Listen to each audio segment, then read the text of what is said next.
I came back to Wuhan on January 10th, and within these 2 months, a lot of things happened. But now I can finally sit down and talk about it.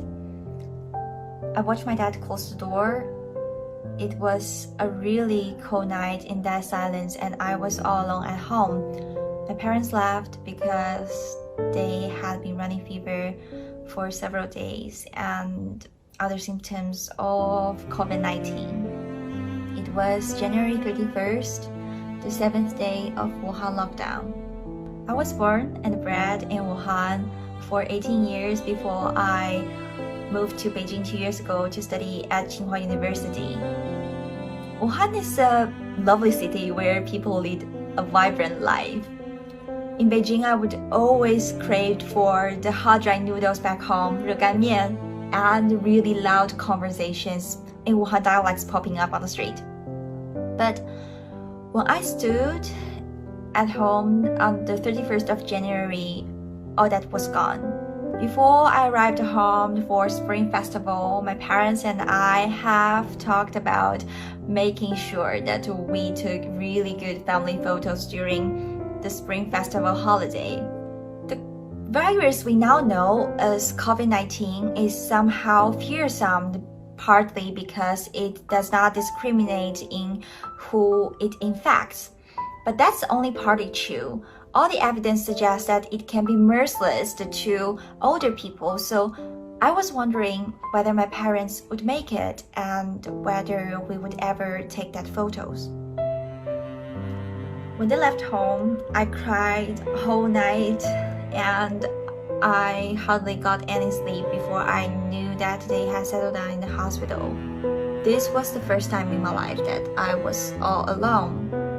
But don't get me wrong, I can be really independent. I can cook, I can do the laundry, and of course, like any young Chinese people, I can buy things online. But I had no idea how to live without my parents. On their second day away, my parents called and asked me how I was. We talked using FaceTime, and the moment I saw my mom lying there with an oxygen mask and my dad could not talk without breathing heavily, I realized that I had to live on my own. The responsibility for our family that lay on my parents' shoulders for years had now passed on to mine. The only thing I could do is to take care of myself and make sure that they wouldn't worry about me when they were having treatment. And this is also the first time that I realized how much I loved them. Over days and weeks, I discovered there are many others who had experiences similar to mine. About 2 weeks after my parents went into hospital, I came across fever and I had to go into quarantine and be put under medical observations for 14 days. Fortunately, my illness turned out due to bacterial infections, but not COVID-19. Not surprisingly, those under quarantine were extremely anxious.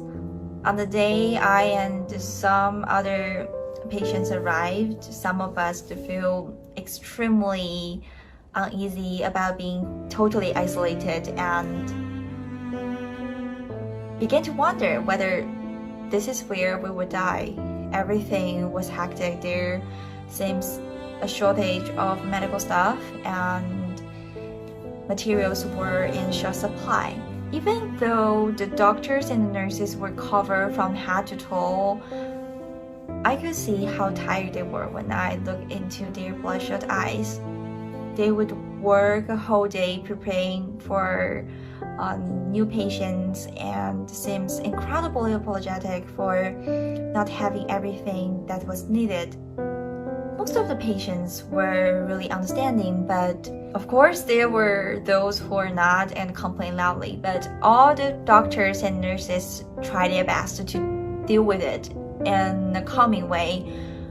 And they are all from other cities like Shanghai and Guangzhou, and some of them are just 3 or 4 years older than me.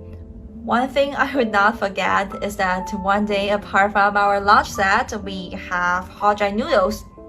I was extremely happy when I saw the hot dry noodles because for Wuhan people, hot dry noodles was an indispensable part of our daily life. But after the lockdown, we were not able to buy any and we miss it so much. Then I knew that it was a volunteer from Shenzhen who happened to know that we all loved hot dry noodles and prepared that for us. He hoped that this would make us feel at home. I'm sure that all these medical workers were exhausted, and I'm sure that they must have been afraid of being infected, but they did not show it.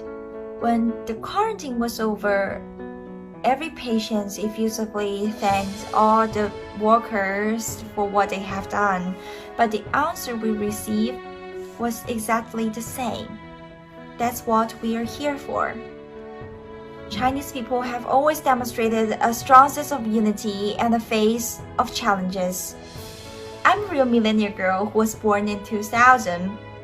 At the age of 3, I could sing national anthem and first encountered the word 万众一心, which in at least one translation is rendered as millions of hearts with one mind. At the age of 8, I first learned the meaning of 一方有难八方支援, referring to helps from all directions.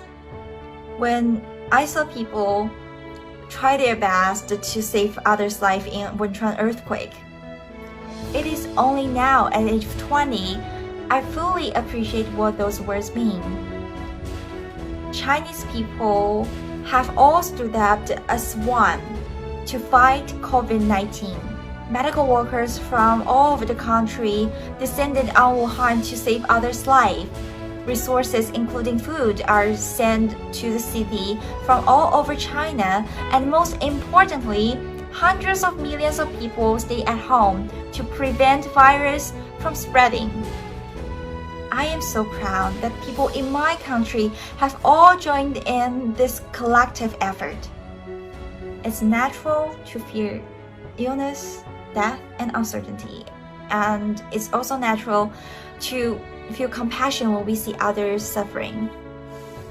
It is the love towards the others that turns the most timid of soul into the strongest warriors, ready to bear the toughest responsibilities and even at the risk of their lives to save others. In this fight against COVID-19, I saw this love shining in medical people, volunteers, restaurant owners, bus drivers, and countless others. What we are living through now is undoubtedly horrible, with a pandemic the likes of which hasn't been seen in more than 100 years. But I still choose to be optimistic, because I see the 万众一心 around the world, that people are working together to try to help others. And with them, I think we can look forward to the day that the COVID-19 is finally defeated. Now I have begun to enjoy sitting in front of my desk, taking courses online with my dearest friends and teachers, and I am overjoyed to see the numbers of infected people finally fall. Spring is here, mom and dad are finally home and are fully recovered. The home of ours is a lot warmer now, and we still have a family photo that we have to take. Thank you.